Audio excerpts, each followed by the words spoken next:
Today, we'll delve into the chillingly real story of the Perron family and the old Arnold estate where they settled. Most of us know this house from the 2013 movie The Conjuring.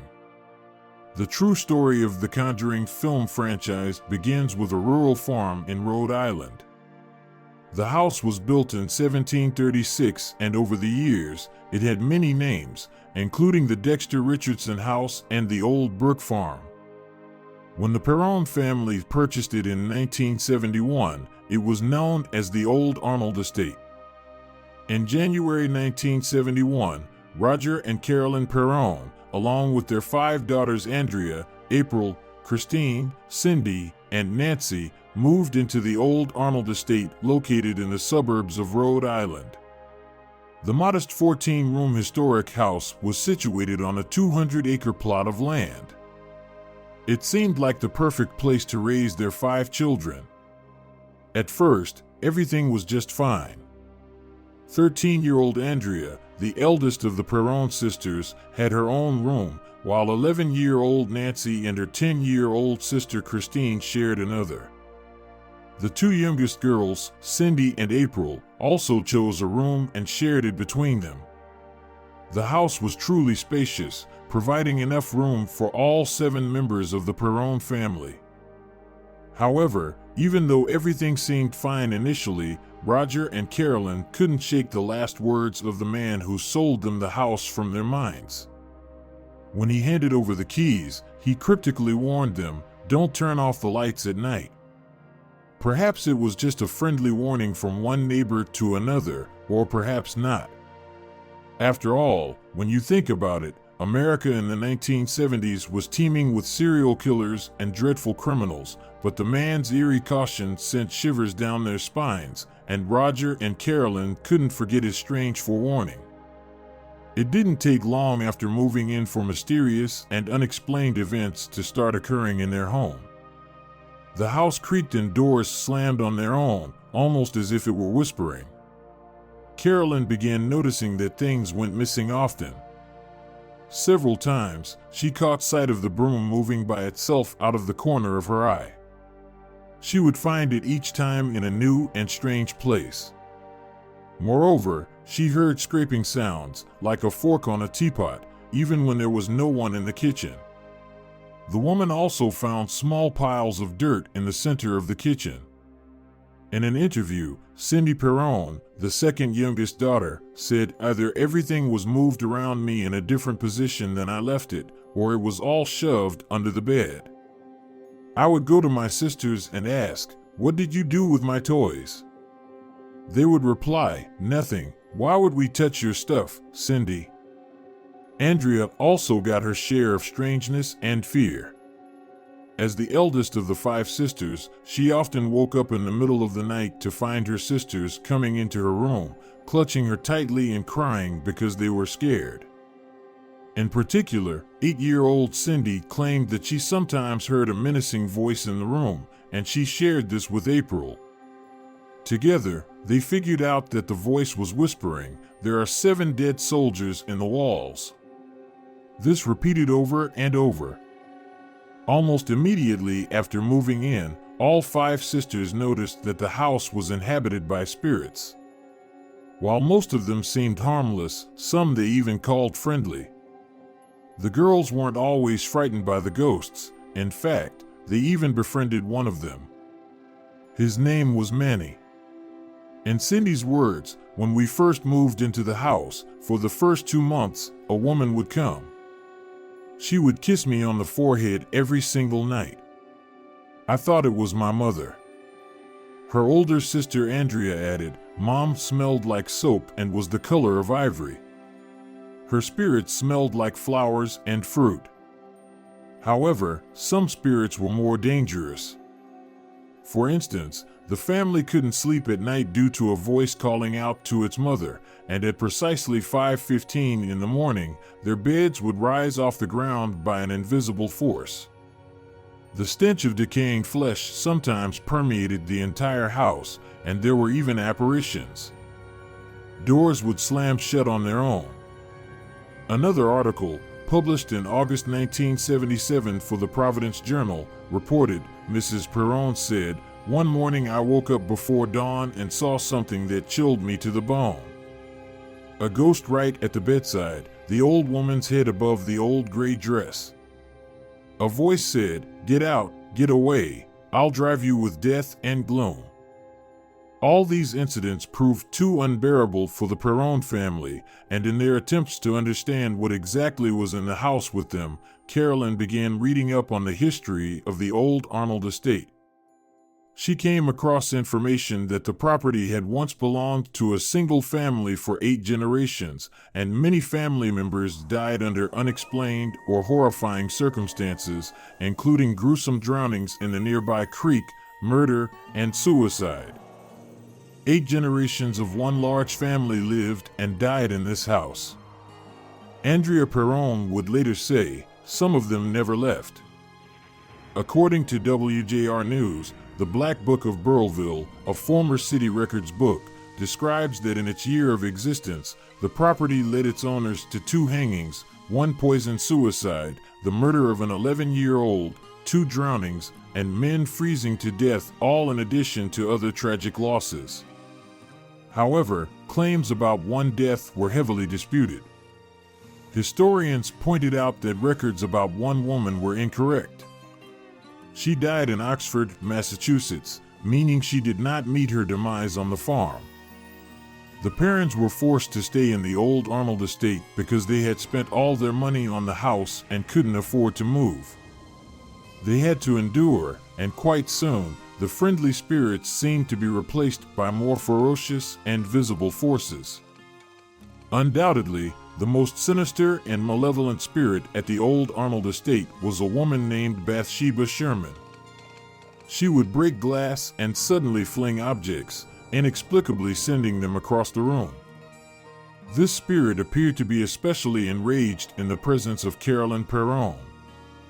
One night, while Carolyn was sitting in the living room, she suddenly felt a piercing pain in her leg.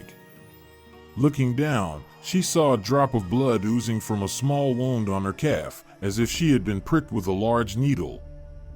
In the words of Andrea Perron, whoever the spirit was, she was the mistress of the house, and she resented competition, thinking my mother wanted her position.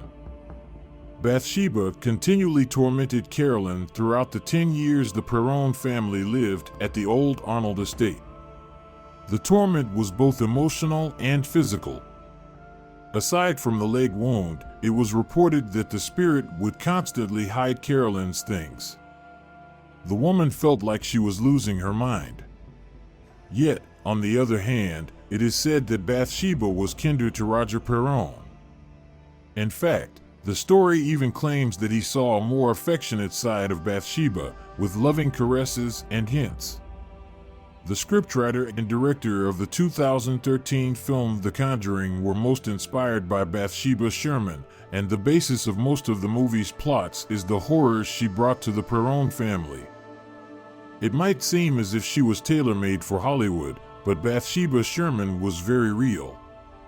She was born in 1812 in Rhode Island. Bathsheba Thayer married Judson Sherman in Connecticut on March 10, 1844. The couple was reasonably well off, as Judson worked tirelessly on the land, and Bathsheba stayed at home, caring for their son Herbert, born in 1849. Some say the Shermans had 3 other children, all of whom died before reaching the age of 7. However, to confirm the accuracy of these claims, census records have not been found. Despite the quiet and modest life they led, the Shermans were often the subject of local rumors. Townsfolk claimed that Bathsheba was a witch, and they felt their suspicions were confirmed when a child in her care died under mysterious circumstances. When an autopsy was performed, the medical examiner found horrifying evidence that the infant's skull had been pierced by something long and sharp. Many asserted it was a large sewing needle and that it was done as part of a satanic ritual. Naturally, this led to the townspeople gossiping even more about Bathsheba and her alleged involvement in the occult, prompting a lawsuit against her, though there was no evidence that she drove the needle, and Bathsheba was found innocent of all charges. However, this didn't stop the townspeople from holding onto their beliefs.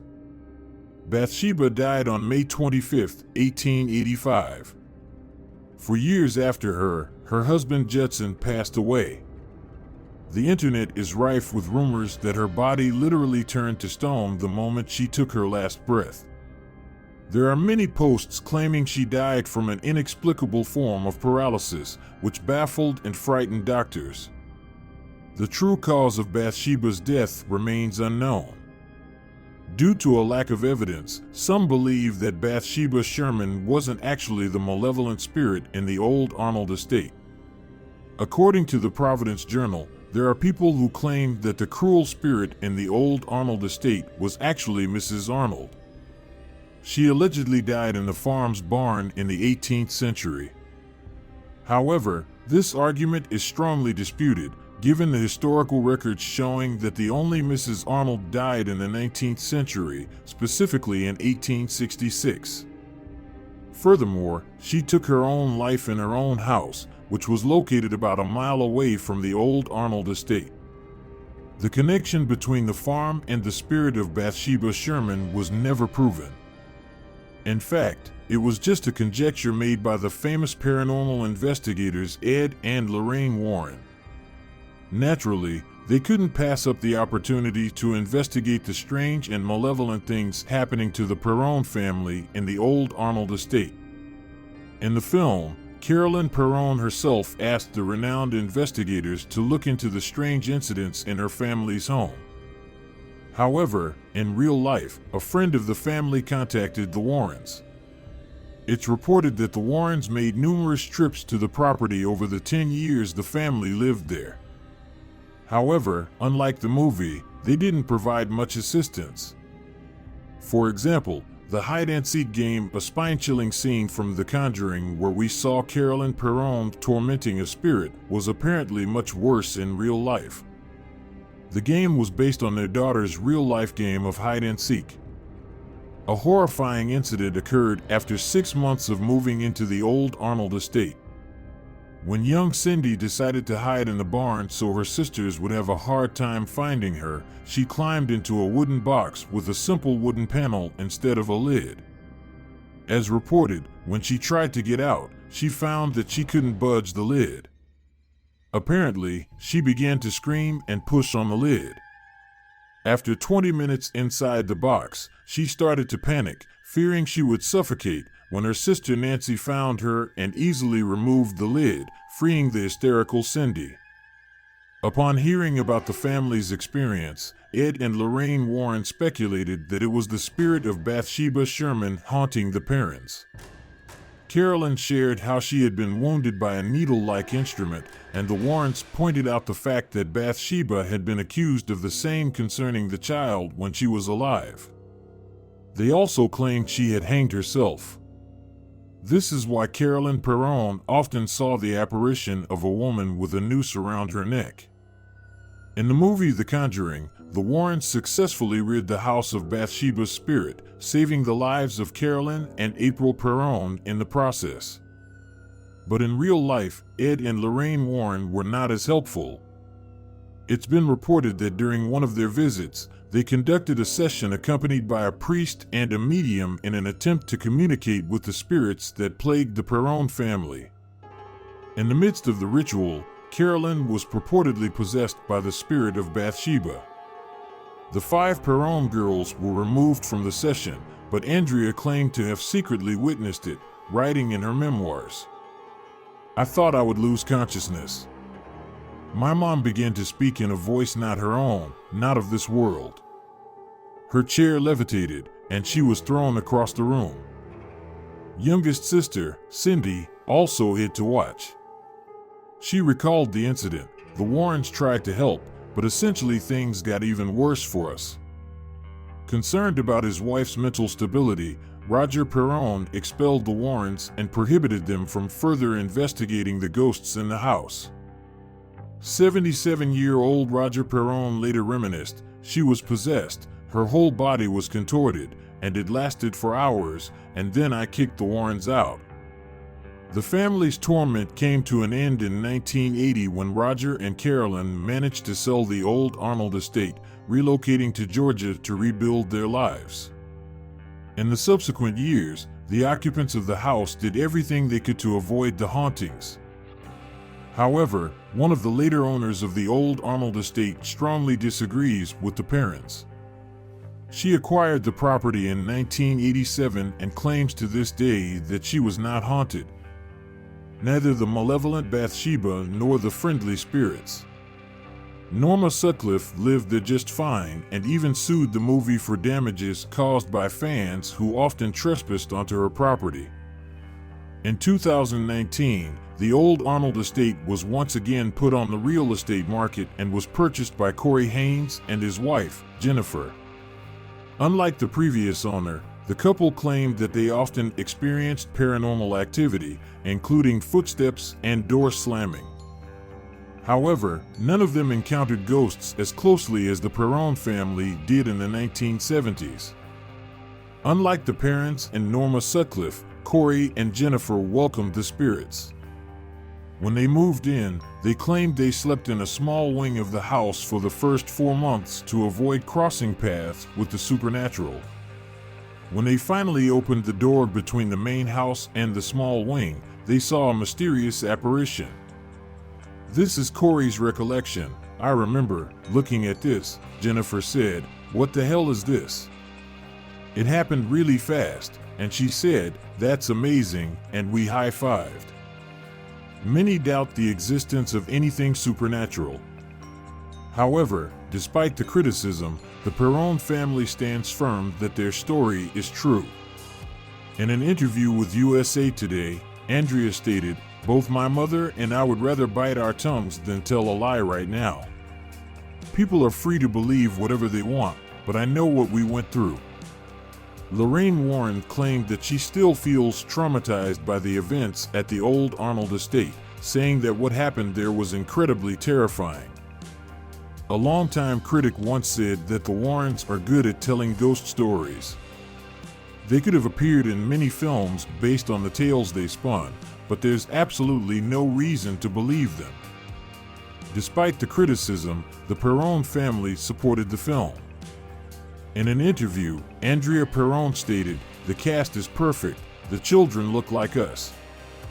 She also praised director James Wan, saying he captured the essence of what she and her family went through.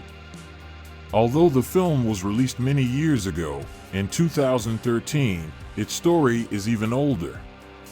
And whether someone believes it or not, we've already drawn our own conclusions.